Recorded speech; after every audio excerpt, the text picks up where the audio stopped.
이스에서 장기 체류 후 귀환한 나사 우주인 2명의 9개월 우주 생활이 건강에 미치는 영향. 우주에서 보낸 시간이 길어질수록 인간의 생리학적, 심리적 측면에도 변화가 생길 수 있습니다. 메리 테카토스 지음. 2025년 3월 19일 오전 7시 11분. 나사 우주인 베리, 부치, 윌모어와 수니타, 순이, 윌리엄스가 계획에 없던 9개월의 우주 생활을 마치고 지구로 복귀합니다. 이 둘은 2024년 6월 보잉의 스타라이너 캡슐을 타고 국제 우주 정거장 이스로 가는 최초의 우주인 탑승 비행을 수행했습니다. 윌모어와 윌리엄스는 우주에서 약 일주일만 보낼 예정이었습니다. 하지만 스타라이너의 문제로 인해 임무가 몇 달 더 연장되었고 2025년 초까지 귀환이 연기되었습니다. 전문가들은 장기간, 특히 수개월간 우주에 머무르는 것은 인간의 생리학적, 심리적 측면에 많은 변화를 가져올 수 있다고 말합니다. 미소 중력으로 인한 변화. 가장 큰 변화 중 하나는 무중력 상태에서 시간을 보내는 것에서 비롯되는데, 이를 통해 우주인은 우주선 내부나 우주 유영 중 외부에 떠 있을 수 있습니다. 나사에 따르면 이 기간 동안 운동 장비를 덜 사용하고 자극을 덜 받기 때문에 근육량이 감소하고 뼈 손실도 발생합니다. 연방보건기관은 지구에 중력이 없다면 우주에서 신체 무게를 지탱하는 뼈는 평균적으로 한 달에 1에서 1.5%의 미네랄 밀도를 잃을 수 있다고 밝혔습니다. 게다가 적절한 식단을 섭취하거나 적절한 운동을 하지 않으면 우주인들은 무중력 상태에서 지구에 있을 때보다 더 빨리 근육량을 잃게 됩니다. 나사는 무중력 상태에서는 혈액과 뇌척 수액이 종종 하체에서 머리와 눈으로 위쪽으로 이동하는데, 이로 인해 눈과 뇌의 구조적 변화가 발생하는 것으로 생각된다고 밝혔습니다. 승무원은 탈수나 예방 및 대책 없이 뼈에서 칼슘을 배출하여 신장 결석이 생길 위험이 있습니다. 우주인들은 지구로 돌아오면 지구 중력에 다시 적응하고 걷기, 똑바로 서기 등 일상생활에서 균형을 다시 맞추기 위해 노력하면서 종종 의료팀의 검사를 받습니다. 우주 방사선. 우주 방사선은 지구에서 경험하는 방사선과 다릅니다. 그것은 세 가지 종류의 방사선으로 구성되어 있습니다. 지구 자기장에 갇힌 입자, 태양 플레어에서 나온 입자, 은하계 우주선이라고 나사는 말했습니다. 지구는 자기권이라고 불리는 자기장 체계로 둘러싸여 있으며, 이는 사람들을 유해한 우주 방사선으로부터 보호합니다. 그러나 사람이 고도가 높을수록 노출되는 방사선 양도 높아집니다. 나사에 따르면 장기간 노출되면 우주인은 방사선병에 걸릴 위험이 상당히 높고 평생 동안 암, 중추신경계 영양, 폐행성 질환에 걸릴 위험이 더 높습니다. 2017년 나사 보고서에 따르면 이스에 탑승한 승무원은 6개월 체류하는 동안 평균 80msv에서 160msv를 받습니다. 밀리시버트, MSV는 신체가 얼마나 많은 방사선을 흡수했는지 측정하는 단위입니다. 연방 우주국은 방사선 유형은 다르지만 1msv의 우주 방사선은 흉부 엑스레이를 3번 받는 것과 거의 같다고 밝혔습니다. 나사에 따르면 이에 비해 지구상의 사람은 매년 평균 2msv의 배경 방사선에 노출된다고 합니다.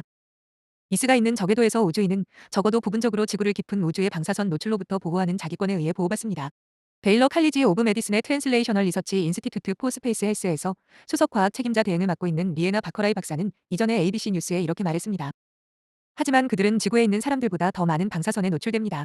이스는 궤도에 갇힌 방사선 영역을 통과하기 때문입니다. 그녀는 계속해서 말했습니다.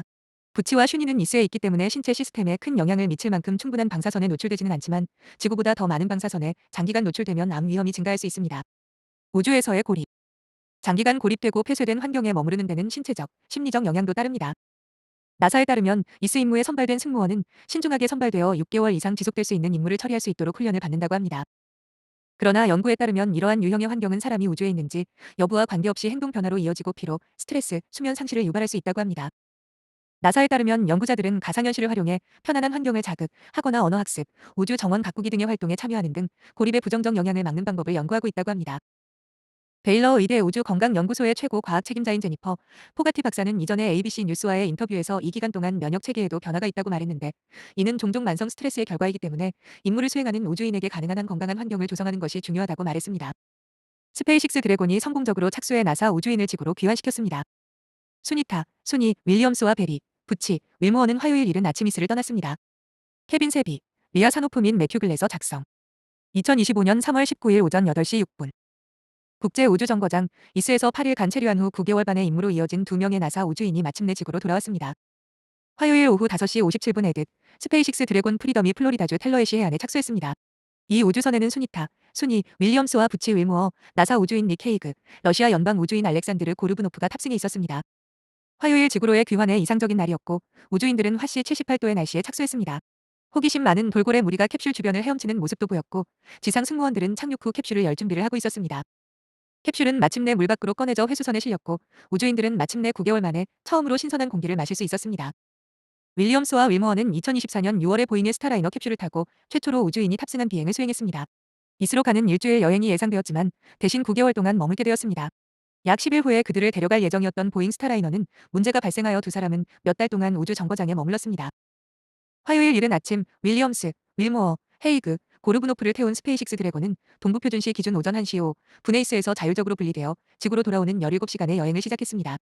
드래곤이 이스에서 분리되자 크루 -9와 이스 우주인들은 무전으로 작별 인사와 축원을 나누었습니다.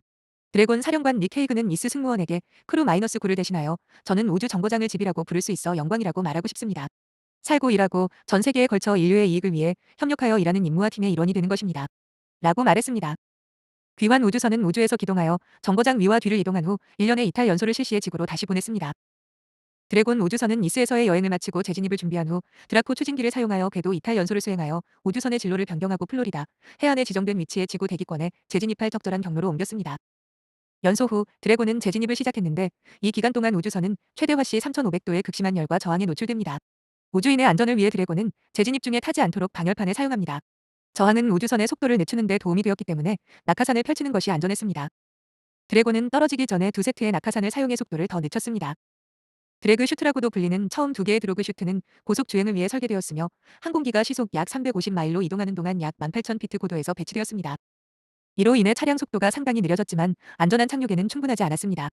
약 6,000피트에서 4개의 주요 낙하산이 성공적으로 펼쳐져 우주선이 텔러에시 해안에서 떨어지기 전에 안전한 시속 15마일로 느려졌습니다. ABC 뉴스의 메리 케카토스가 이 보도에 기여했습니다. abcnews.com